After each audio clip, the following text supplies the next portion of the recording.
Hello friend. आज हम देखेंगे प्राचीन ओलंपिक और आधुनिक ओलंपिक के बारे में जानेंगे। सारे जो तथ्य हैं उनको क्रम से अच्छे से इसे देखेंगे। क्वेश्चन यहाँ से ही बनता है। सबसे पहला क्वेश्चन है,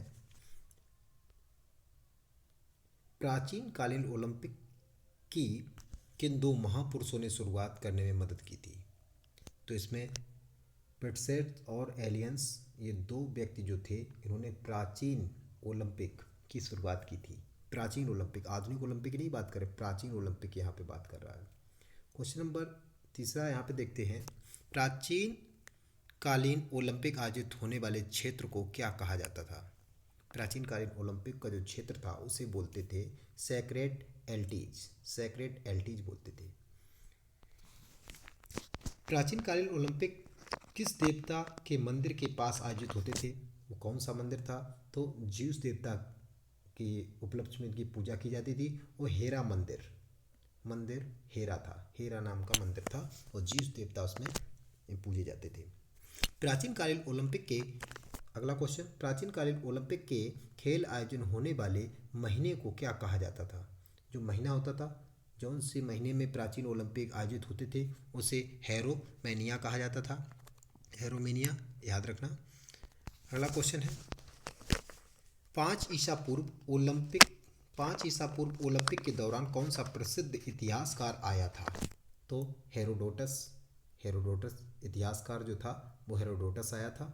अगला क्वेश्चन, प्राचीन कालीन ओलंपिक के दौरान किन कवि ने विजयी खिलाड़ियों के लिए कविताएं लिखी थी? पिंडार नाम का कवि था, वो कविता लिखता था। कवि जो था पिंडार था। प्राचीन ओलंपिक की बात हो रही है, पिंडार नाम का कवि था। ठीक है, यहाँ पे देखना, पिंडार कवि था। प्राचीन कालीन ओलंपिक के दौरान किस मूर्तिकार ने विजयी खिलाड़ियों की संगमरमर की मूर्ति बनाई थी?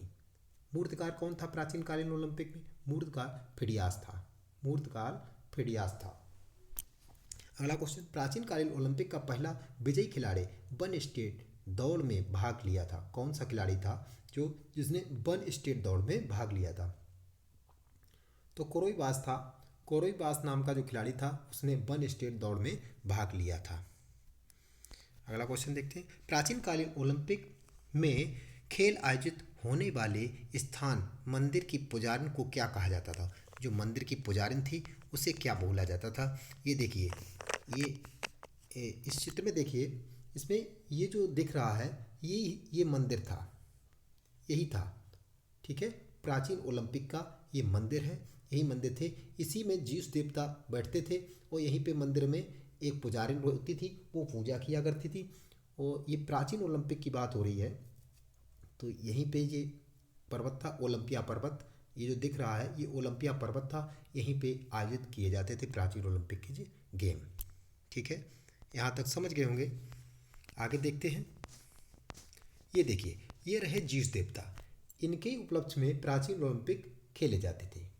ठीक है, इनके उपलक्ष्य में, जीउस देवता के उपलक्ष्य में प्राचीन ओलंपिक खेले जाते थे। ठीक है, ये जीउस देवता है, इनको देख लीजिए, इन्हीं के उपलक्ष्य में प्राचीन ओलंपिक का आयोजन होता था। अगला क्वेश्चन, जो वहाँ की जो पुजारिन थी, पुजारिन का जो नाम पूछा गया था, डेमेटर्स। डेमेटर्स नाम की पुजारिन थी, वो वहाँ पे पूजा किया करती थी।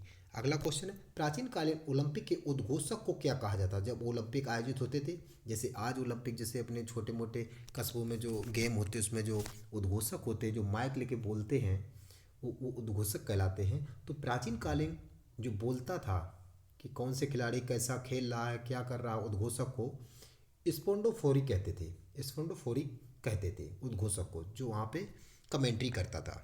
ठीक है, अगला क्वेश्चन, प्राचीन कालीन ओलंपिक में रथ दौड़ के मैदान को क्या कहा जाता था? जो रथ दौड़ का मैदान था उसे हिप्पोड्रम कहा जाता था।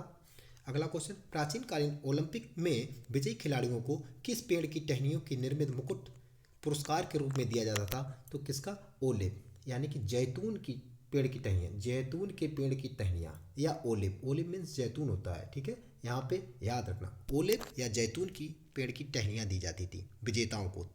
ठीक है, जैतून की पत्तियों का ताज पहनाया जाता था। अगला क्वेश्चन, कौन सी महिला प्राचीन कालीन ओलंपिक के नियमों को तोड़ते हुए दर्शक दीर्घा में जा बैठी थी? प्राचीन कालीन ओलंपिक में महिलाएं प्रतिभाग नहीं कर सकती थी, लेकिन एक महिला ऐसी थी जो दर्शक दीर्घा में बैठी थी। कौन सी? फेरेंस। ठीक है। फेरेंस नाम की जो महिला थी वो प्राचीन ओलंपिक में महिलाएं अलाउड नहीं थी, लेकिन ये एक महिला जो थी ये चली गई थी, इसने उल्लंघन किया था वहाँ के नियमों का। अगला क्वेश्चन, फेरेंस नामक महिला ने ओलंपिक के नियमों तोड़कर अपने बेटे तथा किस खेल को देखा? ठीक है, बेटे तथा किस खेल को देखा? तो उसने पिसिडोरस तथा बॉक्सिंग नाम के खेल को देखा था, अपने बेटे के साथ गई थी। अगला क्वेश्चन, प्राचीन कालीन ओलंपिक में आधिकारिक गणों को क्या कहा जाता? जो वहाँ के अधिकारी गण होते थे प्राचीन कालीन ओलंपिक में, उसे क्या कहते थे? तो हेलेन डेकोई बोला जाता। जो अधिकारी गण बढ़ते थे बेंचों पे, उन्हें हेलेन डेकोई कहा जाता था। मुक्केबाजी तथा कुश्ती के मिश्रित खेल को क्या कहा जाता था? तो मुक्केबाजी और तथा कुश्ती के दोनों मिश्रित खेल होते थे, उन्हें पेनक्रेसर कहा जाता था। पेनक्रेसर कहा जाता था। किस राजा ने प्राचीन कालीन ओलंपिक के आयोजन पर रोक लगाई थी? तो कौन सा राजा था? वो राजा था थियोडोसियस नाम का जो राजा था, उसने प्राचीन कालीन ओलंपिक पे रोक लगा दी थी। अगला क्वेश्चन देखते हैं, थियोडोसियस नामक राजा किस देश का शासक था तथा उसने प्राचीन कालीन ओलंपिक पर किस सन में रोक लगाई थी? उसने रोम का राजा था और उसने 394 AD ईसा पूर्व में उसने प्राचीन कालीन ओलंपिक को बंद करा दिया था, रोक लगा दी गई थी। उसके बाद अगला क्वेश्चन देखते हैं, प्राचीन कालीन ओलंपिक को आधुनिक काल में किस व्यक्ति ने सबसे पहले पुनः शुरू करने का विचार किया? सबसे पहले किसने शुरू किया? तो शुरू किया गटमट नाम के व्यक्ति ने विचार किया कि प्राचीन जो ओलंपिक होते थे वो दोबारा फिर से ओलंपिक कराए जाएं तो सही रहेगा। तो वो गटमट नाम के व्यक्ति थे जिन्होंने पहले विचार किया। फिर बात आती है अगला क्वेश्चन, आधुनिक कालीन ओलंपिक का पितामह किसे कहा जाता है? आधुनिक कालीन ओलंपिक का पितामह बैरन पियरे डी कुबर्टन को कहा जाता है। पियरे डी कुबर्टन को कहा जाता है। आधुनिक ओलंपिक की बात होने लगी है, ठीक है। प्राचीन ओलंपिक को वहाँ थे खत्म हो गया, तो आधुनिक ओलंपिक की, ठीक है। आधुनिक ओलंपिक के पितामह पियरे डी कुबर्टन, ठीक है। आगे देखते हैं, कुबर्टन किस देश के निवासी थे? तो कुबर्टन जो थे वो फ्रांस देश के निवासी थे। कुबर्टन का जन्म कब हुआ था? 1 जून 1863 में हुआ था कुबर्टन का जन्म। अगला क्वेश्चन, ओलंपिया नामक स्थान पर म्यूजियम किस सन में बनाया गया था? तो 1896 में म्यूजियम बनाया गया था, ठीक है। 1896 में म्यूजियम बनाया गया था, जब से सबसे पहले आधुनिक ओलंपिक 1886 में म्यूजियम बनाया गया था, ठीक है। 1886 में म्यूजियम ओलंपिया पे पर्वत पे बना दिया गया था। उसके बाद बात आती है आईओसी की फुल फॉर्म क्या होती है?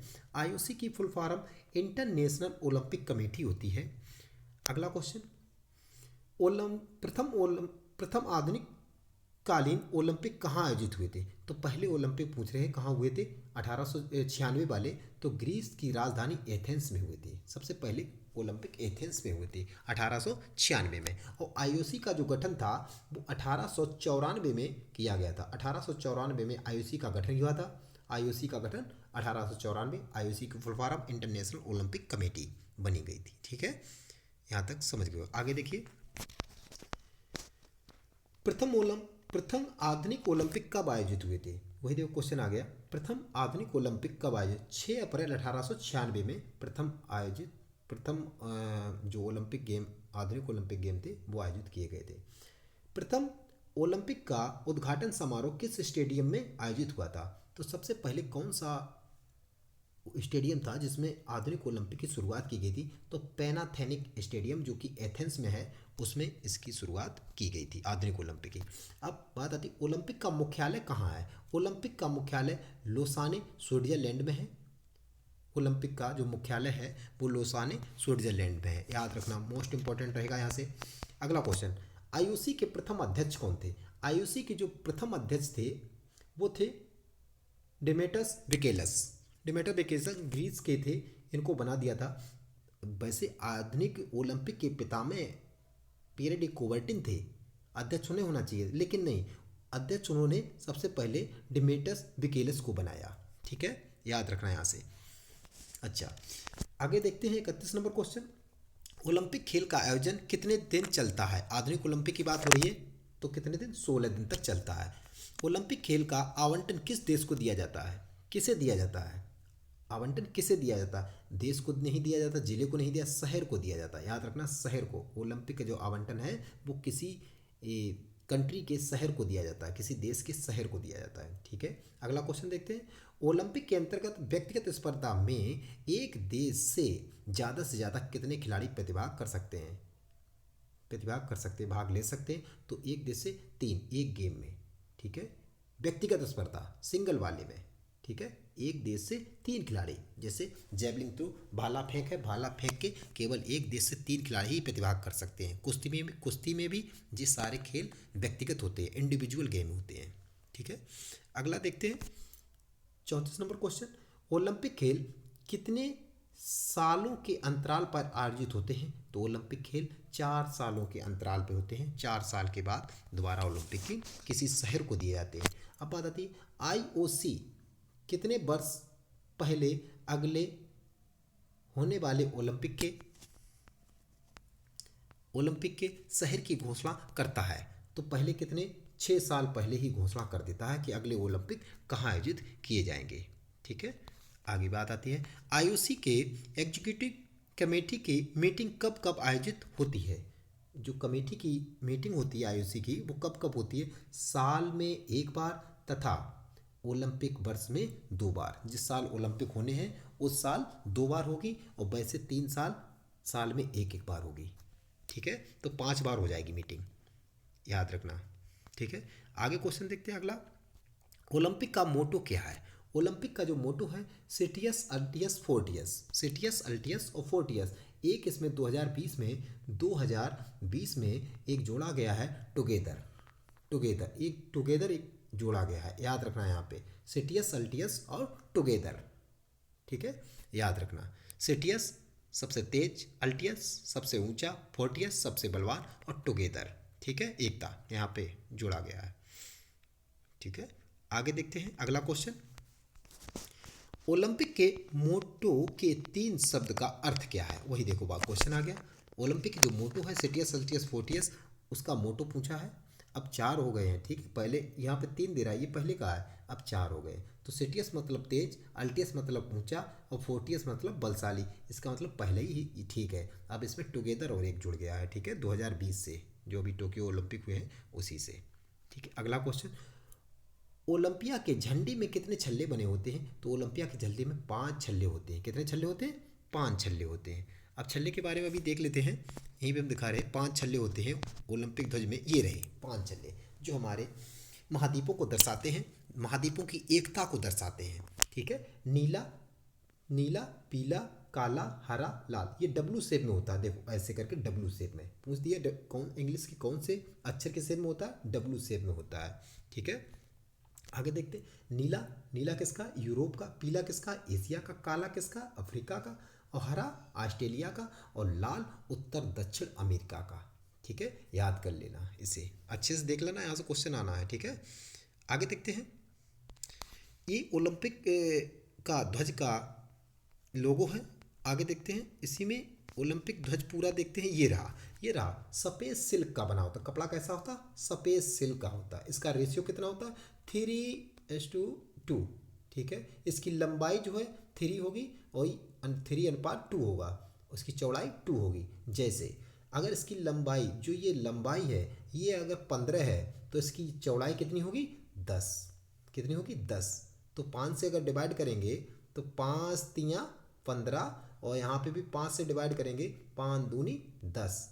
तो देखो 3:2 आ जाएगा। ठीक है, याद कर लेना। आगे देखते हैं क्वेश्चन को।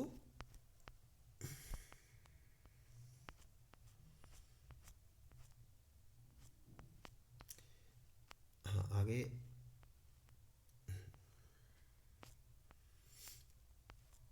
हाँ, झंडे पे थे, यहाँ पे आ गए। 5 छल्ले होते हैं। अब बात आती है यहाँ पे 40 नंबर क्वेश्चन की। 40 नंबर क्वेश्चन जो है इसमें दिया है, ओलंपिक के छल्लों के दाएं से बाएं रंगों का विवरण दीजिए। तो सबसे पहले कौन सा था? नीला, फिर पीला, फिर काला, फिर हरा, फिर लाल। ठीक है, ठीक है। दाएं से बाएं पूछ रहा है, नीला, पीला, काला, हरा, लाल, ये छल्ले के रंग होते हैं। कलर पूछ रहा है, कलर होते हैं, ठीक है। आगे क्वेश्चन देखते हैं।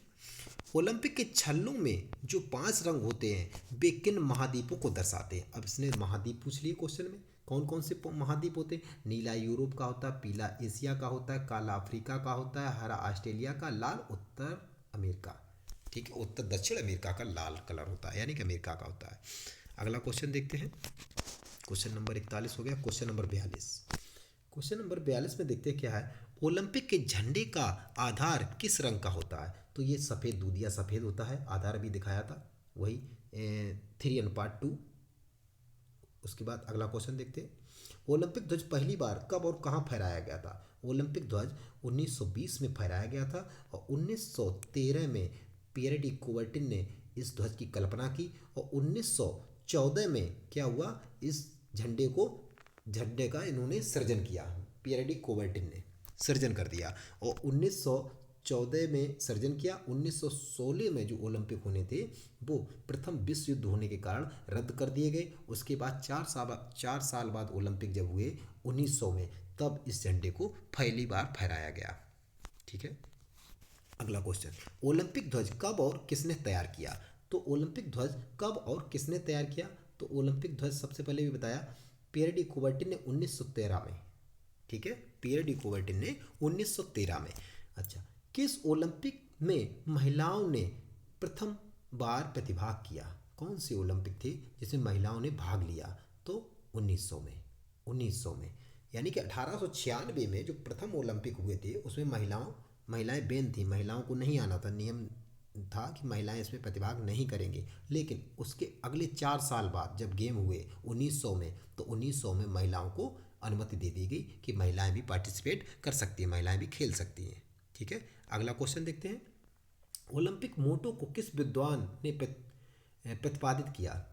ओलंपिक जो मोटो था, सेटियस अल्टियस फोर्टियस, ये कहाँ से लिया गया? तो ये फादर डिडॉन डेनमार्क थे। इनकी एक पुस्तक थी, उसका टाइटल का नाम था सेटियस अल्टियस फोर्टियस, वहीं से ये शब्द लिए गए हैं। ठीक है, मोटो के। उसके बाद किस ओलंपिक में प्रथम बार शपथ ली गई? तो वो कौन सा ओलंपिक था जिसमें पहली बार शपथ ली गई? 1920 में शपथ ली गई। 1920 में ही झंडा फहराया गया था ओलंपिक का, याद रखना। अगला क्वेश्चन, किस ओलंपिक में पहली बार उद्घाटन समारोह में कबूतर छोड़े गए? उद्घाटन समारोह में कबूतर छोड़े गए, तो 1920 में ही कबूतर भी छोड़े गए, याद रखना। झंडा भी फहराया गया और 1920 में ही एम्स्टर्डम का जो ओलंपिक था उसी में एक कबूतर भी छोड़े गए। ठीक है, और उसी में झंडा भी फहराया गया था और पहली बार शपथ भी ली गई थी। किस ओलंपिक, अगला क्वेश्चन है, किस ओलंपिक में आईओसी के ध्वज में 5 छल्लों को मान्यता दी गई? कौन से ओलंपिक में जो 5 छल्ले हैं उसे मान्यता दी गई आधिकारिक तौर से? तो वो 1924 में। 1924 वाले जो ओलंपिक हुआ उसमें झंडे को आधिकारिक तौर से मान्यता दी गई। अच्छा, फहरा तो दिया गया था 1920 में, लेकिन मान्यता नहीं होती, तो 1924 उसके जब 1920 के बाद 4 साल बाद 1924 आई, अगले ओलंपिक जब हुए तब वहाँ पे मान्यता दे दी गई। पेरिस में हुआ था 1924 का। ठीक है। अगला क्वेश्चन देखते हैं। कब और किस ओलंपिक में भारतीय हॉकी टीम ने पहला स्वर्ण पदक जीता? Most important question. सबसे पहला स्वर्ण पदक भारत ने जीता था 1928 में। कब जीता? 1928। एम्स्टर्डम, हालैंड का जो ओलंपिक था उसमें सबसे पहले हॉकी में भारतीय टीम ने गोल्ड मेडल जीता। अगला क्वेश्चन देखते हैं। 1928 के भारतीय हॉकी टीम के कप्तान कौन थे? तो जयपाल सिंह थे उस टीम के कप्तान, तभी ये स्वर्ण पदक मिला था। अगला क्वेश्चन, क्वेश्चन नंबर 52 देखते हैं। किस ओलंपिक में भारत का गोल्डन ओलंपिक कहा जाता है? कौन सा ओलंपिक है जिसे भारत का गोल्डन ओलंपिक कहा जाता है? तो सबसे पहला गोल्ड आया, उसी को गोल्डन ओलंपिक कहा गया, तो 1928 को। ठीक है, सबसे पहला गोल्ड हॉकी में आया था। अगला क्वेश्चन, किस ओलंपिक में पहली बार खेल गांव बनाए गए? 1932 में। 1932 में स्पोर्ट विलेज बनाए गए। ठीक है, सबसे पहला क्वेश्चन ये अच्छा क्वेश्चन है, ओलंपिक विलेज वाला 1932 में जो गांव बनाए गए। अगला क्वेश्चन, किस ओलंपिक का पहली बार दूरदर्शन ब्लैक एंड वाइट पर सीधा प्रसारण किया गया टीवी पर। टीवी की बात कर रहा, कौन सा ऐसा ओलंपिक था जिसमें ब्लैक एंड वाइट टीवी पर प्रसारण किया गया सीधा? तो 1936 में black and white he TV चलती थी, तभी बर्लिन वाला जो ओलंपिक था इसमें सीधा प्रसारण टीवी पर दिया गया। अगला question, H V P M Hanuman Vyayam Prasaran मंडल अमरावती महाराष्ट्र की एक टीम ने किस ओलंपिक में शारीरिक गतिविधियों का प्रदर्शन किया था? वो भी 1936 में किया था, इसका भी 1936 में किया था। ठीक है, ये देखिए, ये प्लेटेस्टास वगैरह ये सारी ओलंपिक, प्राचीन ओलंपिक की बात है। यहाँ पे ये पर्वत था, ये पर्वत है, और यहाँ पे ये ग्राउंड बना है, इसी ग्राउंड में खेला करते थे लोग। ये पर्वत था, यहीं पे हेरा बना मंदिर है, और जिस देवता के उपलक्ष्य में प्राचीन ओलंपिक पहले वाले खेले जाते थे। तो ये रहा जो एच की जो पहली टीम थी श्री हनुमान प्रसारण मंडल की, वो 1936 में सबसे पहले ओलंपिक में प्रदर्शन के लिए गई थी। अगला क्वेश्चन, किस भारतीय खिलाड़ी ने प्रथम बार एकल स्पर्धा में ओलंपिक में कांस्य पदक प्राप्त किया था? कौन सा ऐसा बार? तो केडी जादव जो थे, व्यक्तिगत स्पर्धा, केडी जादव कुश्ती से संबंधित हैं और पहले ऐसे खिलाड़ी थे जिन्होंने व्यक्तिगत स्पर्धा में अकेले खेलकर कांस्य पदक जीता था। ब्रॉन्ज मेडल इन्होंने जीता था, केडी जादव ने 1952 में। ठीक है, याद कर लेना। अगला क्वेश्चन देखते हैं,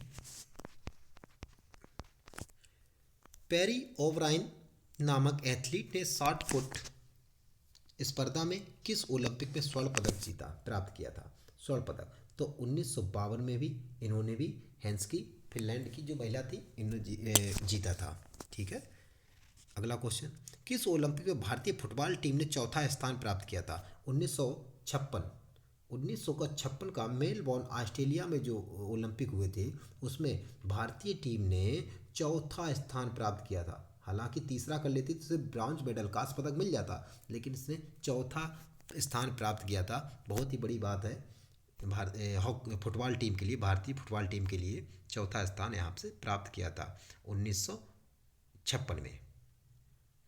अगला क्वेश्चन देखते हैं, कौन सा ओलंपिक एक देश के दो भिन्न शहरों में हुआ? यानी कि एक देश के दो अलग अलग शहरों में हुआ, ऐसा कौन सा ओलंपिक था? तो ऐसा यही वाला ओलंपिक था 1956 वाला, मेलबोर्न ऑस्ट्रेलिया का। ये ओलंपिक दो शहरों में, जैसे इंडिया में ओलंपिक होने हैं तो एक इंडिया में दिल्ली में भी हो रहा है और इधर एक लखनऊ में भी डाल दिया, उसकी दो संस्थाएं बना दी, जैसे दिल्ली में भी चल रही और लखनऊ में भी चल रहा, यानी हो दोनों इंडिया में रहे। ऐसे ही यहाँ पे हुआ था 1956 में ऑस्ट्रेलिया में, दो जगह ओलंपिक आयोजित किया गया था, एक ही ओलंपिक। ठीक है, यहाँ तक समझ हो गए। अगला क्वेश्चन है, पहला भारतीय एथलीट जिसने ओलंपिक में फाइनल में प्रवेश किया, फाइनल में प्रवेश किया, ऐसा कौन सा ओलंपिक? तो मिल्खा सिंह। मिल्खा सिंह को आपने देखा होगा, मिल्खा सिंह 400 मीटर रेस में फाइनल में पहुंच गए थे, लेकिन उन्हें कोई पदक नहीं मिल पाया था। फाइनल में पहुंच गए थे, वहाँ से हार गए थे। अगला क्वेश्चन 61 नंबर, किस ओलंपिक में डोपिंग का पहला लिप्त खिलाड़ी पाया गया था? डोपिंग का 1960 में पहला डोपिंग से लिप्त, जो खिलाड़ी डोपिंग कर लेते हैं, नशा कर लेते हैं इंजेक्शन से लगा के और वैसे करके उत्तेजना बढ़ाने के लिए, उसमें सबसे पहला लिप्त खिलाड़ी जो पाया गया था 1960 में पाया गया था। यहाँ से ये याद रख लेना, 1960 में पहला डोपिंग से लिप्त खिलाड़ी पाया गया था। इसके बाद एशिया की धरती पर बात आती है, एशिया की धरती पर पहला ओलंपिक कब और कहाँ आयोजित हुआ? तो एशिया की धरती पर, अपना एशिया महाद्वीप में अपना भारत और ये सारे जो देश लगते हैं, तो एशिया की धरती पर 1964 का टोक्यो जापान में सबसे पहला ओलंपिक हुआ था, समझो 1964 में। अगला क्वेश्चन, ओलंपिक गान की रचना किसने और वे किस देश के नागरिक थे? किसने की और वे किस देश के नागरिक थे? ठीक है, सिप्रोन, समारास और कैस्टम पालामास यूनान के थे, इन्होंने ओलंपिक गान की रचना की थी। अगला क्वेश्चन, ओलंपिक गान प्रथम बार कब और किस ओलंपिक में गाया गया था? तो 1960 में पहली बार ओलंपिक गान गाया गया था इटली, रोम इटली में सबसे पहले ओलंपिक गान 1960 में गाया गया था, और 1960 में ही पहला डोपिंग से लिप्त खिलाड़ी ओलंपिक में पाया गया था। अगला क्वेश्चन, हाई एल्टीट्यूड पर पहली बार ओलंपिक कब और कहाँ आयोजित हुए थे? हाई एल्टीट्यूड पर पहली बार ओलंपिक कब और कहाँ हुए थे? ये हुए थे 1968, मैक्सिको सिटी, मैक्सिको में हुए थे। ठीक है, अगला क्वेश्चन, किस ओलंपिक में डोप टेस्ट की शुरुआत हुई? अब डोपिंग का जो खिलाड़ी 1960 में पाया गया था, तो वहाँ से जो आईओसी का जो संगठन था उसने कहा ऐसा है, सबका चेकअप किया जाए, कौन सा खिलाड़ी नशे में है, कौन सा कैसा है। तो वो कब चेकअप होने लगा? 1968 में। 1968, 1960 में पहला डोपिंग केस पाया गया था खिलाड़ी, और फिर उसके बाद एक टोक्यो में ओलंपिक हुआ 1964 वाला, 1964 में नहीं हुआ, फिर 1968 में जब ओलंपिक हुआ तब वहाँ पे डोपिंग टेस्ट लागू कर दिया गया था। ठीक है, अगला क्वेश्चन, शुभंकर की शुरुआत किस ओलंपिक में हुई? किस ओलंपिक में शुभंकर की शुरुआत हुई? तो शुभंकर की शुरुआत जो हुई थी ये भी 1968 में हुई थी, याद रख लेना, 1968 में शुभंकर की भी शुरुआत हुई थी। जब किसी भी देश में ओलंपिक होते हैं तो वहाँ का कोई शुभ नाम या शुभ पशु या पक्षी कुछ ले लेते हैं, उसे शुभंकर बना देते हैं। जैसे अपने भारत में है तो अपने भारत में राष्ट्रीय पक्षी अगर देखा तो मोर है, तो मोर को शुभंकर के रूप में रख दें, या और भी कोई चीज़। ठीक है, ऐसे करके यहाँ पे शुभंकर बनाए जाते हैं। तो 1968 से शुभंकर की शुरुआत हुई थी। अच्छा, ऊंची कूद की फॉस्बरी फ्लॉप नामक तकनीक किस धावक ने विकसित की थी? जी, किसी ओलंपिक में एक फॉस्बरी फ्लॉप नामक तकनीक है ऊंची कूद में, जी थी रिचर्ड फॉस्बरी, यूएस के थे, यूएस के एक खिलाड़ी थे, इन्होंने इस तकनीक को बनाया था, सबसे पहले इन्होंने करके दिखाया था किसी ओलंपिक में। ठीक है, अगला क्वेश्चन, फॉस्बरी फ्लॉप नामक ऊंची कूद की तकनीक प्रथम बार किस ओलंपिक में अपनाई गई? तो 1896 में सबसे पहली ओलंपिक था, उसी में फॉस्बरी फ्लॉप ये तकनीक अपनाई गई। अगला क्वेश्चन, ओलंपिक का उद्घाटन कौन करता है? ओलंपिक का जो उद्घाटन है, शुरुआत जिस ओलंपिक होने उसका उद्घाटन कौन करेगा? मेजबान देश का राष्ट्रीय अध्यक्ष करेगा। मेजबान देश का राष्ट्रीय अध्यक्ष उसका उद्घाटन करेगा। जिस देश में ओलंपिक होने हैं उसी का राष्ट्रीय अध्यक्ष उसका उद्घाटन करेगा। ठीक है, अगला क्वेश्चन, ओलंपिक के मार्च पास्ट में देश किस क्रम में खड़े होते हैं? तो सबसे पहले ग्रीस, यूनान खड़ा होता है, उसके बाद अन्य देश के अल्फ़ाबेट यानी कि अंग्रेजी के अल्फ़ाबेट के हिसाब से सारे खिलाड़ी खड़े होते हैं। उसके बाद अंतिम देश मेजबान होता है, जहाँ पे गेम होने हैं वहाँ पे उसी देश के अंतिम लाइन में खड़े होते हैं। ऐसे करके खड़े होते हैं खिलाड़ी, जितने भी एथलीट होते हैं वो खड़े होते हैं। अगला क्वेश्चन है क्वेश्चन नंबर 72, देखते हैं, ओलंपिक में मेजबान देश के राष्ट्रीय अध्यक्ष को उद्घाटन के लिए कौन आमंत्रित करता है? उद्घाटन के लिए कौन आमंत्रित? तो ये आईओसी का अध्यक्ष जो होता है वो राष्ट्रीय अध्यक्ष को उद्घाटन के लिए आमंत्रित करता, बुलाता है। ठीक है, अगला क्वेश्चन 73 नंबर देखते हैं, किस ओलंपिक में पहली बार महिलाओं ने मशाल द्वारा ज्वाला प्रज्वलित की थी? किस ओलंपिक में पहली बार महिला ने मशाल द्वारा ज्वाला, जो मशाल होती है उसे कब जलाया गया था? तो 1968 मैक्सिको सिटी में एक महिला थी, उसने सबसे पहले मशाल को जलाया था। अगली बार 1968 मैक्सिको ओलंपिक में मशाल द्वारा किस महिला खिलाड़ी ने ज्वाला प्रज्वलित की थी? किस महिला खिलाड़ी ने जलाई थी वो ज्वाला? तो उस महिला का नाम है नोरोमा एंस रिक्वेता बीसी लो। ठीक है, ये जो मैक्सिको की ये खिलाड़ी थी, इसने सबसे पहले महिला वो ज्वाला जलाई थी। अगला, ओलंपिक के समापन की घोषणा कौन करता है? अब ओलंपिक हो गया, उसकी समापन की घोषणा कौन करेगा? समापन की घोषणा आईओसी का अध्यक्ष करेगा। उद्घाटन कौन करेगा? उस देश का राष्ट्रीय अध्यक्ष। ठीक है, याद रखना यहाँ से। अगला क्वेश्चन है, वर्तमान में आईओसी के अध्यक्ष कौन है? वर्तमान में आईओसी के अध्यक्ष जॉक्स रॉगर बेल्जियम के हैं। अगला क्वेश्चन,